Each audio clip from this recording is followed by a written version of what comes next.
And welcome everyone to another episode of the Revenue Throughput Podcast. Today's guest is Barry Goodman of Birkdale Transition Partners. And Barry is an expert. In fact, he's an advocate for the outcome. He helps owners define what they want to see happen with probably the biggest asset they have in their portfolio, which is their business, and how to get there. So without further ado, let's welcome Barry to our show. Well, welcome, Barry, to the Revenue Throughput Podcast. Well, Jose, thank you very much for having me. I enjoyed doing these and looking forward to it. Yeah, absolutely. Now, Barry, again, I always like to give our audience an immediate context. So, quick question. Who do you serve and what do you do for them? Well, I work with closely held and family businesses that are at different stages in their life cycle, both from a personal and a business standpoint. And what we find in common is that they want to make their business easier to run, while at the same time creating more value and being able to figure out what's next for them and their family, because they're not going to own the business forever. And there's different things that they may want to do with it to go on to the next stage in their life. So there, at the time you're engaging with a family business, the ownership of a family business, they're at least asking some of those big questions like what's next? Oh, always. Okay. They want to know what's next, and they don't really know what's next. We work with the family with no preconceived notion. A lot of families want to transition their business to the next generation, but that may or may not be the right answer for a number of different reasons. Not the least of which is that next generation may not be interested in the farm, as it well, were. they may not be interested in the farm, or they may want to go into a different business. And we really call this business owning families, Okay. Because it doesn't necessarily need to be what got you here today. It could be a business which will get you to where you want to go some other time. Now that's an interesting thought, and I just want to dig into that a little bit, Barry, as we look at this. So a lot of our listeners are themselves business owners, and in working with business owners, for several decades now, they do get attached to the thing that they're working on. In other words, their identity is tied in often to the fact that they have this security business, or they have this IT business, or they have this CPA firm. So what you just said is a little bit radical. That, listen, you could own other kind of businesses. There's no law that says you can't own something else. But internally, that seems like the inner game seems to be a challenge for some owners to think of themselves running something else. Well, it is a challenge for them, because if the business is, let's say, a second generation business, even a first generation business, it becomes the fabric of the family and the fabric of the owner that's running it day to day. It's their whole being. So to get them to look at doing something else is really quite difficult to do. But that next generation may or may not have an interest in the legacy business of the family. They may have an interest in going into something different. So that becomes a very difficult and interesting conversation to have. Well, also that next generation may have the skills through education and maybe some other experiences to do something else, where maybe that generation is currently owning really says, listen, I've been doing this for 30 years. This is what I know how to do. I'm not also going to open a flower shop, even though that was my passion, is a flower shop. So it sounds like, Barry, you often will get involved, perhaps at some level, I'm assuming, some difficult family conversations. Yes, some of these conversations can be extremely difficult when you start talking about the next generation in the legacy business and what that succession is. And it can become sometimes contentious, but patriarchs and matriarchs always want to, generally, not always, but generally want to have that next generation take over their business. Um, but they may not have an interest, or they may not be qualified Yeah, at that's the the other thing. stage. Junior isn't always the guy you'd want at the helm of the business of the No, family fortune. of the family fortune, and it may not be in the next generations in juniors' interest to take over that business because of for a number of reasons. And we always recommend, and it's a best practice that even if the second generation wants to come into the business, that they should go work someplace else. There should be minimum what we call entry requirements to get into the family business. And those entry requirements are quite often, education, but also working someplace else, either in a related or unrelated industry for a period of time, and maybe get a couple promotions so that they really understand something other than the family business. Hmm. Well, I've actually seen that up close. Usually at the tail end. I remember working with a company that had been around a very long time, and the people currently running it had been there a long time, but they had been there literally their whole lives. And as the world changed around them, the way supply chains were working, the way those relationships that Dad had put in place, those guys were dead, so they were gone, and they were just really not mentally prepared for this whole different world of a much more aggressive competitive framework, and they weren't ready for it because they had never, to your point, they had never actually experienced it. They had only ever done summer work at the family business, go to college, go back, and then come into the family business with like an executive position. So I guess that was the way it used to be done. You're saying that's definitely not a best practice. No, that has been proven not to be a best practice. And with the family business too, it's the patriarch may not is may leave the business at some point. So there needs to be that sustainable and predictable cash flow and profits in there so that they can get something out of it on an ongoing basis. So it's a real risky situation that they need to sit back and take a good hard look at. Is this business they have sustainable and going to meet their needs into the future? Well, one thing, Barry, just that sparked the thought here, and I've had this conversation with many business owners, and it sounds something like this. I understand what you're telling me. I understand I need to delegate more of this. I can't be the hub of the wheel. I can't be, it's like the E myth and all of those thoughts that's been out there, right? I have to work on my business, not in my business. But you know what? I just can't find people who care as much about my business as I do. They just don't have that passion. They don't work the extra hours, so that's why I'm hanging on. What would you say to that owner? Well, I totally understand that owner, but even that next generation may not work. I've had a couple situations where, they want the 40-hour week. Mm-hmm. So this is a dilemma, and it's a dilemma from on a number of different levels.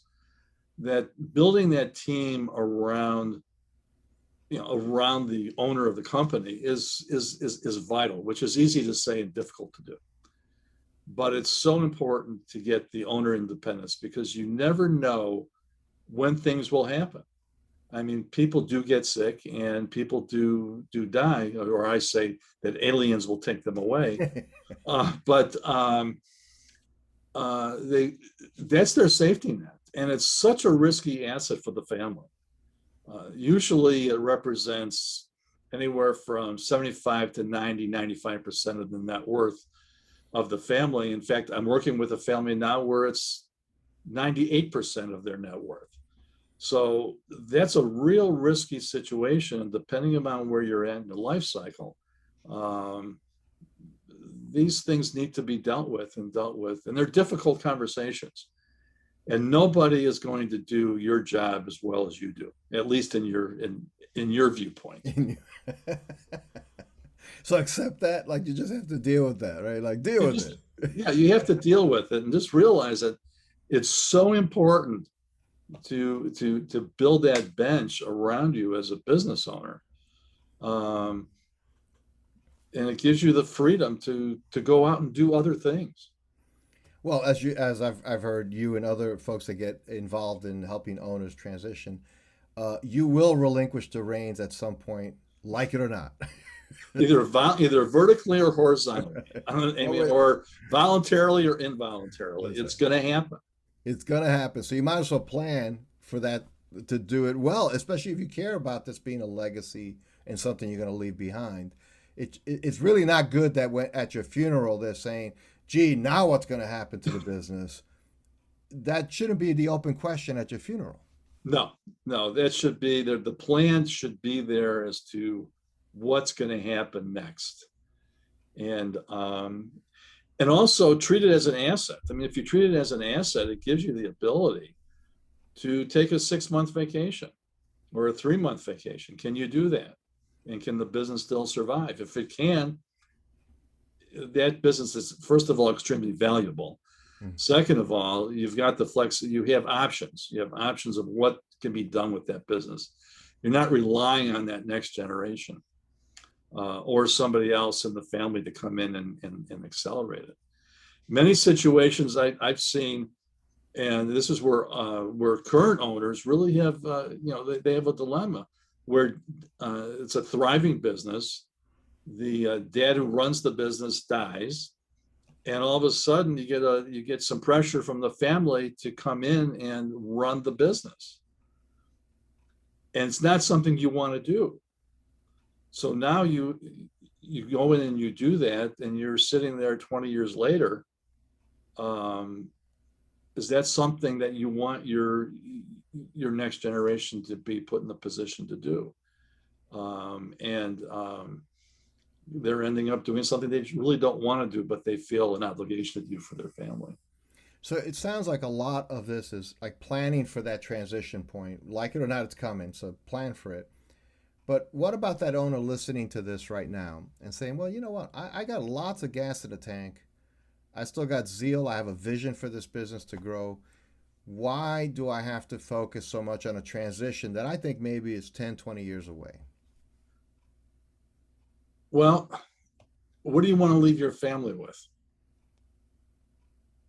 I mean, do you want to leave your family with a business where they have to continue your plans?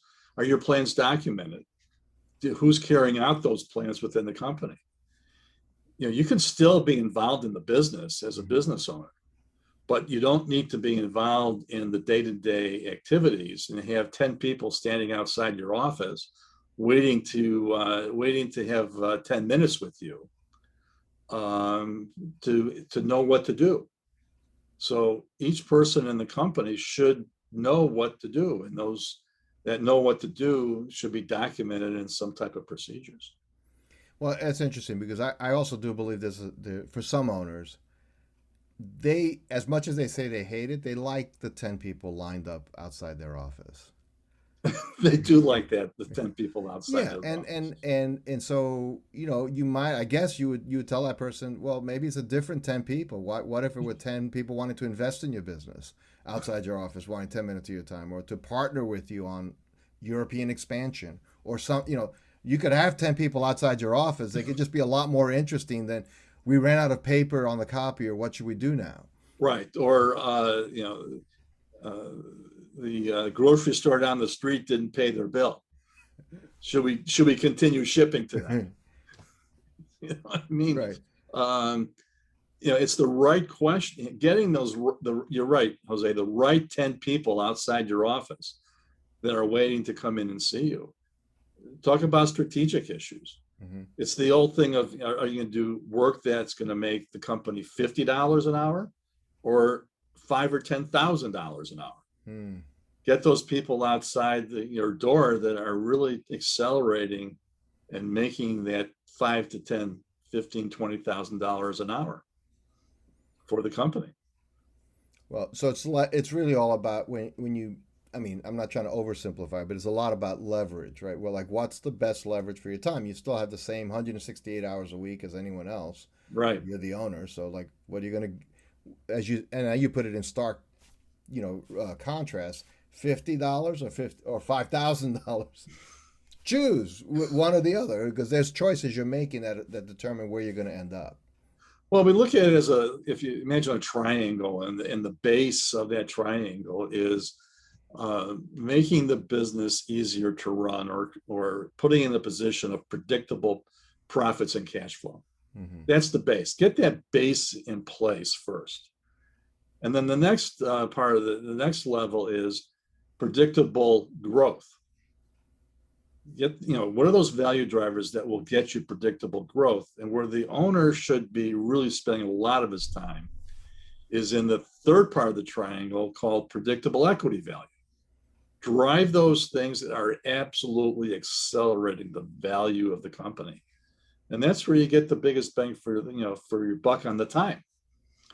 And if you have the 10 people that are helping you to accelerate the value, those are the right 10 people. So let me dig into that triangle. I love that. I love visuals, and Barry, that's very helpful. So let's say, for the sake of arguing, company A is 10 million top line, $1 million with the EBITDA, right? Just to use round numbers to illustrate the point. And in company A, it's doing that because the owner is always pulling a Herculean effort, making sure it happens, talking to the best customers. And sure enough, it's producing that fairly regularly, like you said, predictably. It's even showing a little bit of growth. So 10 million, $1 million EBITDA, just to use round numbers. I'm not saying that's anything exciting, but it is what it is. Company B, exact same numbers, except there it's run by process. There's an actual process, there's a team that's running it, and so on. In the real world, does that really make a difference to an acquirer, to somebody who's fit? Absolutely. Okay. Absolutely. The processes, that run, if there's processes in place to run that business can run without the owners. So somebody coming in to buy that company will pay more for that company than they will for the company that does not have the processes in place. I often, a number of years ago, I wrote an ebook about Tom and John. And, Tom had a company where all the processes were in place, and the customers were diversified, and he could take a vacation and nothing would happen. Well, John's business didn't have any processes in place, and he had no customer diversification. If he lost 4 or 5 customers, it would greatly impact his bottom line. Hmm. And Tom's business was worth 10, and John's business was worth 4. In my example, you can make up whatever numbers you want, Right, sure. but But the there's relative difference is pretty yeah, significant. but it's extremely significant in value. And business owners, you never know when somebody's going to knock on your door and say, "I want to buy you." And if you're set where all the processes are in place, you'll then earn a premium. And that's when you get somebody to knock on your door, because people know you have processes in place, because your customers are getting their goods on time, they're Hmm. getting their services on time, quality is good, and the word gets out that you're producing a product which is superior to your competition. And yet your revenues can be exactly the same.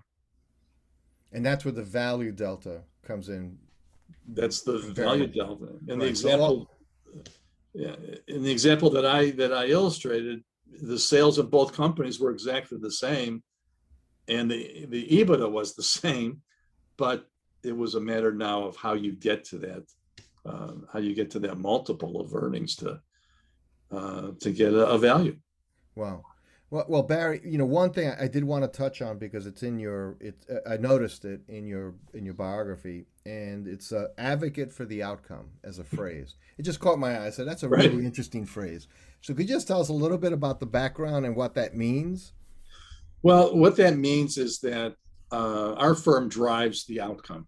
Okay, we delve into and want to thoroughly understand what the end result is that the owner is looking for. What are the owner's goals and their family, the goals and objectives of that business? What are they really trying to achieve? And we constantly drive towards that outcome. we work with clients on no preconceived notion of what they should do. So we delve into very deeply the business through a real deep discovery, and we're really trying to drive to see what needs to happen to drive the outcome that the business owner is looking for, and help them develop that outcome. Because oftentimes we find if an owner wants to sell their business, they may not know that they have 7 different options of who to sell it to and which one's important to them. Oftentimes owners will say, well, I want to sell to the highest dollar amount for the highest dollar amount possible. Okay, that's great. Everybody does, but what's important to get you to that? Such as employees, such as your management team, and that may not be conducive to selling to private equity. It may be, or it may not be, or to strategic buyers, which usually pay the highest dollar amount. Maybe an ESOP is an alternative. So that's when we really delve into what are we driving towards. So I developed the phrase "advocate for the outcome," and I got it trademarked and registered. And Good. It's a good one. Keep it. It's a good yeah, idea.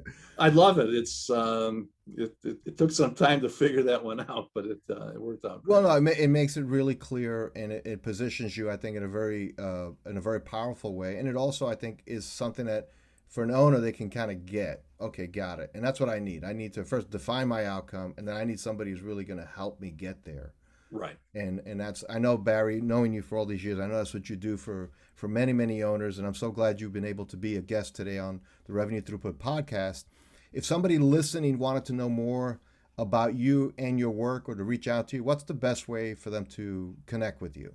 Well, there's 2 ways. One, visit our website, birkdaletransition.com, Okay. or I can be reached by telephone at 312-626-1820.